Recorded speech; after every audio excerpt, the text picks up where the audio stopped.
భారత్పై military operation, Pakistan సంచలన ఆరోపణ, భారత్ అప్రమత్తం.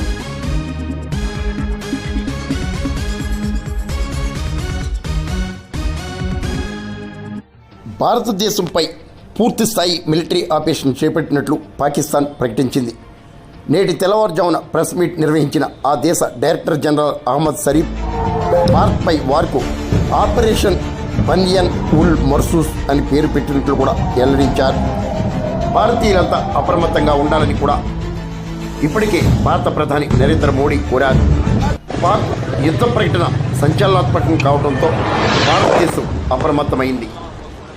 భారత్పై పాకిస్తాన్ మిసైల్ అటాక్ చేపట్టగా భారతదేశం కూడా సమర్థవంతంగా వాటిని తిప్పికొడుతోంది.